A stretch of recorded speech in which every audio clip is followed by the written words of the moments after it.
in yesterday's protests across the country. As a parent, I feel the deep pain of their loss. No parent should have to bury their child, especially in such circumstances. I cry for our children. I am unable to bear the pain. My children, Kevin and Keith, are of the same generation Z.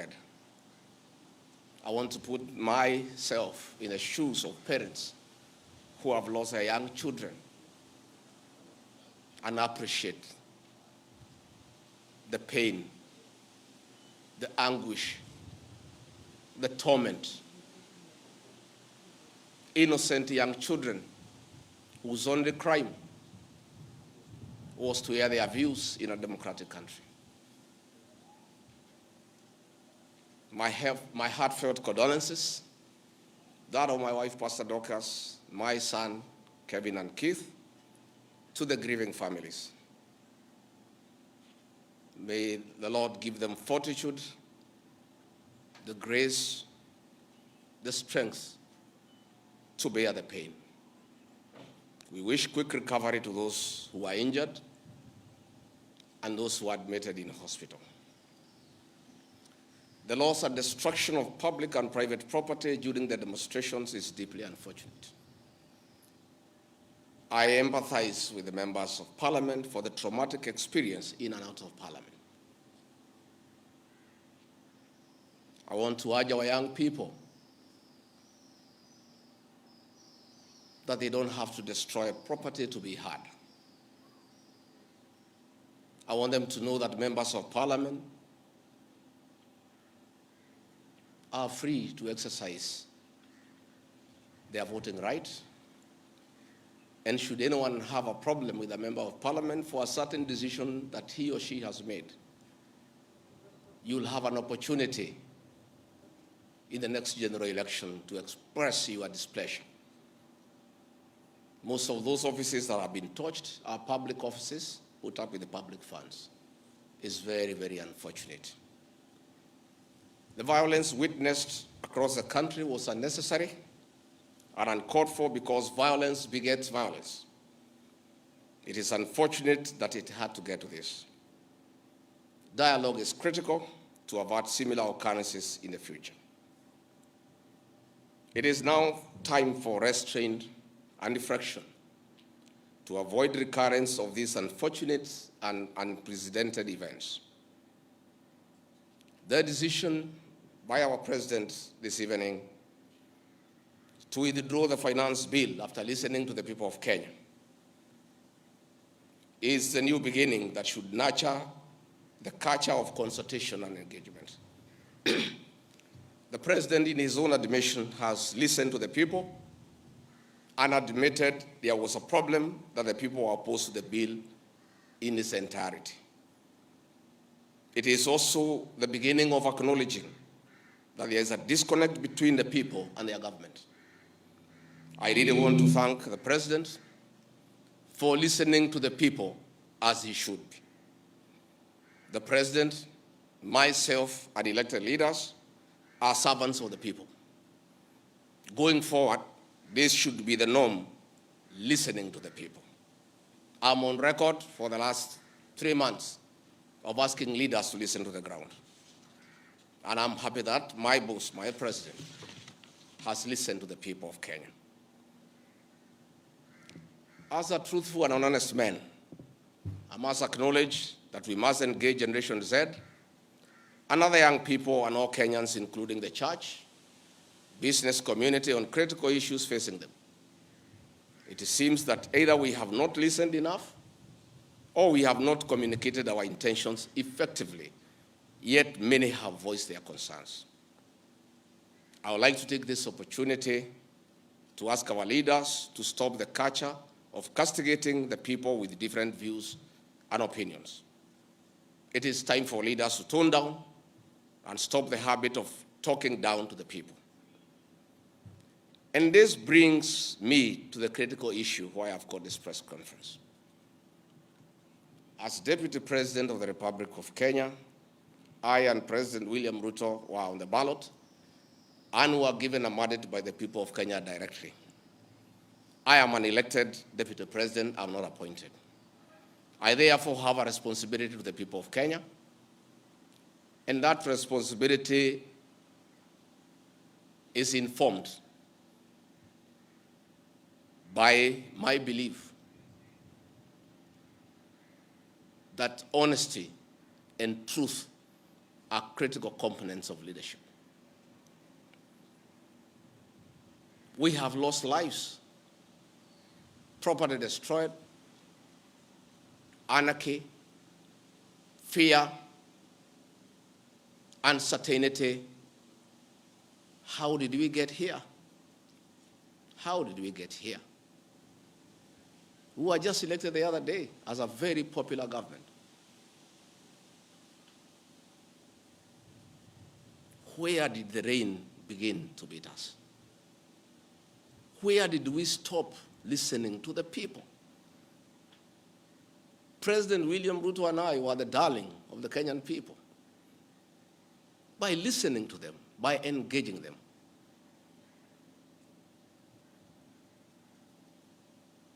And as a government, we have established institutions to ensure we not only listen to Kenyans, but also genuinely understand their concerns.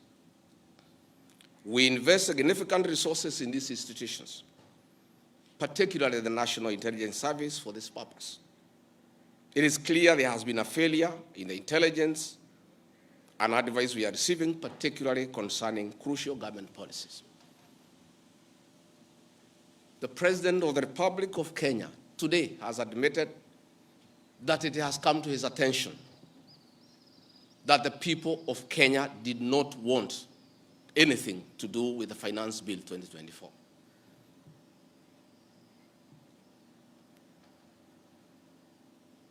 The President has now agreed that we need to listen to the people. And I sympathize with my boss, President William Ruto, because this information was not available to him. I know President William Ruto. Had he known 2 months ago that the people of Kenya did not want anything to do with the Finance Bill 2024, he would not have asked his parliamentary party to push it through. Yet, we have an organization paid by the public to give him and government such information. And that is where the problem is. We have a dysfunctional National Intelligence Service that has exposed the president, the government, and the people of Kenya. Had the National Intelligence Service briefed the president 2 months ago about how the people of Kenya feel about the Finance Bill 2024, so many Kenyans would not have died. Property would not have been destroyed. Offices would not have been touched. There would have been no mayhem. But they slept on the job. It had to take people to die, property to be destroyed, protests across the country for the president to know the truth of what the people of Kenya feel. Yet, there is an organization paid for by the public to brief the president and the government about the feeling of the Kenyan people. Officers of the National Intelligence Service, officers of the National Police Service have told me in confidence they did not get advance intelligence briefs about the magnitude of the protest in Eldoret, in Kericho, in Nairobi, in Githurai, in Embu, in Nyeri. Since independence, there has been protests around Parliament. Never have protesters invaded and gotten inside Parliament. Senior officers have told me in confidence they did not have an advance intelligence brief about the intensity of the protest so that they prepare in advance. The National Intelligence Service slept on the job. And the problem is simple. The Director General of the National Intelligence Service, Nuruddin Haji, was a junior officer in the National Intelligence Service before he was appointed as DPP. When he was appointed to the office of the Director General, because of inferiority complex, he chased away all the people who were senior to him when he was in the service, therefore crippling the capacity of that service and making it dysfunctional. 3 directors were chased away and reassigned to desk jobs in ministries across government. 13 assistant directors, men and women with proven track record of intelligence collection and analysis, were removed from the National Intelligence Service, leaving a shell under a clueless Director General who has no capacity to run the organization. And that is why the security sector was caught off guard by the intensity, the anger of the Kenyan people, the agitation of the Kenyan people, the resilience of the Kenyan people. Had Nuruddin Haji done his job, we will not be where we are today. He has no capacity. He is out of the country most of the time on business trips. The country is on its own. My boss, President William Ruto, is exposed that he has to back down and admit that he has hurt the people of Kenya. Yet this matter has been in public domain for the last 2 months. I want to say that Nuruddin Haji must take responsibility for the deaths that occurred. He must take responsibility for the mayhem. He must take responsibility for failing President William Ruto. He must take responsibility for failing the government of the Republic of Kenya. He must take responsibility for failing the Kenyan nation by not doing his job and advising correctly. And he must do the honorable thing, not just take responsibility, but resign from that office and allow the president to pick a competent Director General. I want to request President William Ruto to consider, as a matter of urgency, to recall the 3 directors who are removed from the service and the 13 assistant directors to come and help reconstruct the service and get sanity back to the National Intelligence Service to serve the president, the government, and the people of Kenya. President William Ruto deserves better. He deserves a Director General who knows what he's doing. He deserves a National Intelligence Service that is effective and that can analyze situations and keep him and the government informed on what is going on. It is embarrassing to me as Deputy President that it has taken protests, deaths, mayhem, destruction for the president to know the truth, yet there is an organization charged with that responsibility. I have publicly stated that under this administration, Kenyans are free to criticize the government without fear of reprisal and state agencies. This was a promise made by both the president and I when we were sworn in. I want to call upon overzealous heads of security agencies not to be tempted to use the criminal justice system to manage politics. Let us manage politics the conventional way, through reaching out, consensus, and concurrence. I am informed that members of parliament who voted no have already been targeted by the National Intelligence Service for harassment for their political stand. This is a promise the president and I gave to the people of Kenya, that never again shall we use the criminal justice system to manage politics. I want to say that the president and I gave a categorical promise to the people of Kenya that the issue of abductions and extrajudicial killings will never happen again. Sadly, this is back. It is unbelievable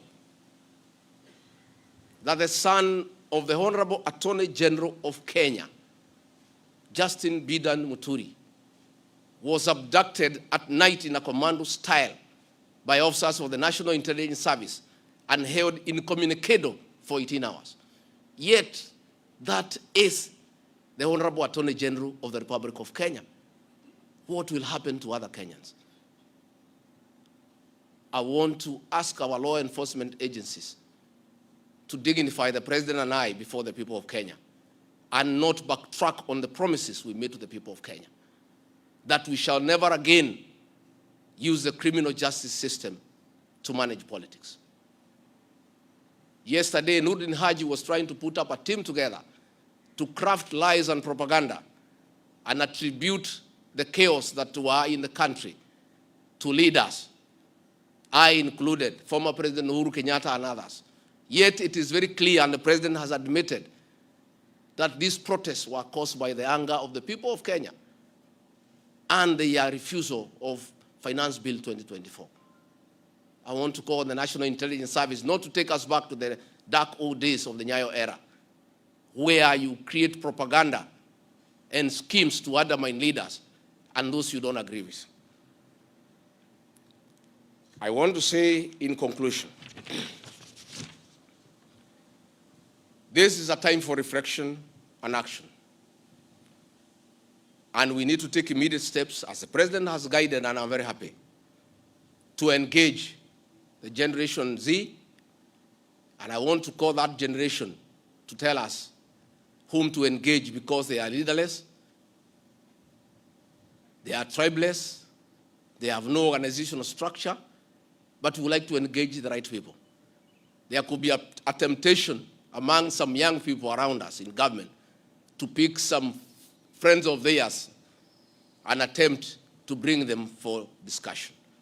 So I want to challenge our young people and salute them for their courage and conviction and the love for their motherland to come up with a structure on how they can engage government in accordance with what President William Ruto has guided this afternoon.